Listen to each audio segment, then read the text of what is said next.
If you go to my office, the superintendent's office in San Francisco, California, you will see proudly hanging on my wall a big Aztec calendar that says Mariachi Aztlan.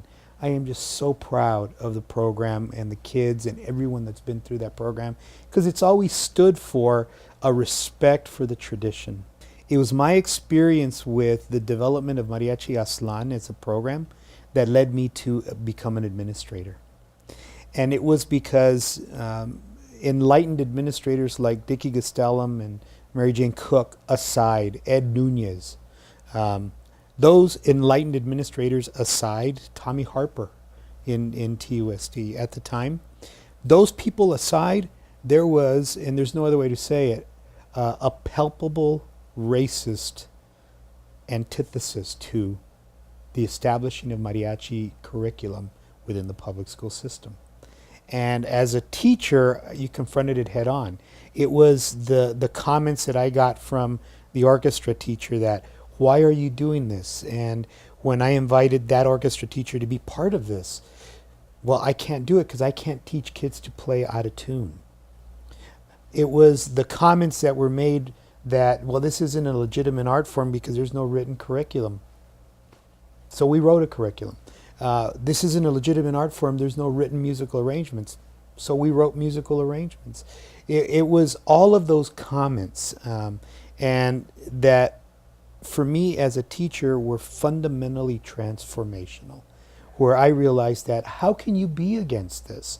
How can you be against connecting kids with who they are? And when we started aligning our messages, when I would say to the erstwhile new Pepe Martinez on violin that really wants to only play mariachi, and I'd say, that's beautiful, but play orchestra as well. Why? Because it's more time that you get to practice your violin. And before you know it, after the first semester, they're hooked. They love orchestra, they love the classical art form, or they love playing country western. It's an on-ramp to other musical experiences, but never sacrificing the fact that mariachi is just as valid a musical experience as anything else. If they wanted to be part of the performing group, they had to audition for the performing group. And part of that audition process was they had to have good grades. And they had to have athletics required at the time a 2.5 GPA.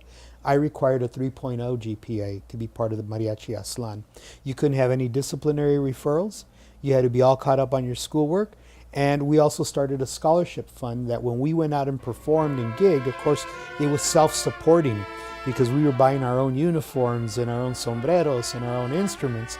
But we were also setting aside money because I would tell kids, every year you're banking so much money. When you graduate from high school, you will have earned a scholarship to go to college, because mariachi is just a vehicle to get you to college. But we were one of the first high school groups that really invested in their trajes. And every kid had the same botonadura.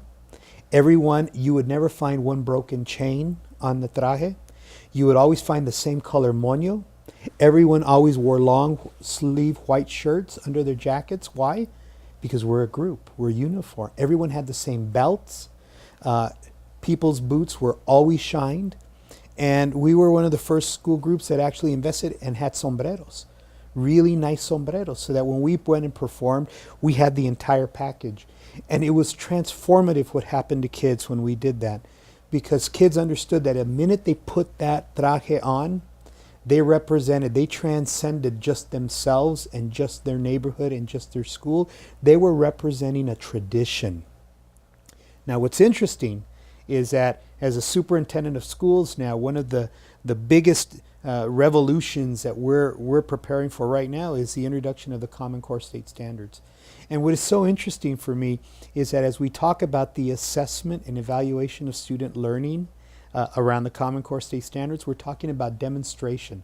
We're talking about being able to present. We're talking about being able to speak. We call them the 21st century skills. So how do you present? How do you speak? How are you able to demonstrate proficiency? Heck, we were doing that back in the 90s with Mariachi Aztlan, where kids were going on stage in front of tens of thousands of people and presenting and speaking and singing and performing. And when they would finish their performance, something many people don't know is that kids would come back the next day at school. So we had a full gamut of performances on the weekend. On Monday, guess what they were doing? They were self-evaluating the group's performances. We'd pick 2 or 3 performances. They developed a rubric. They would grade themselves on their personal performance, and they would grade the group on their performance. So my kids were writing. My kids were using higher order thinking skills. My kids were expressing themselves within their art form, and they were critiquing their own performances. This was way back in the 90s. So we were developing the cognitive, we were developing the performance art, the 21st century skills. That's when I knew that this is much more than just a music program.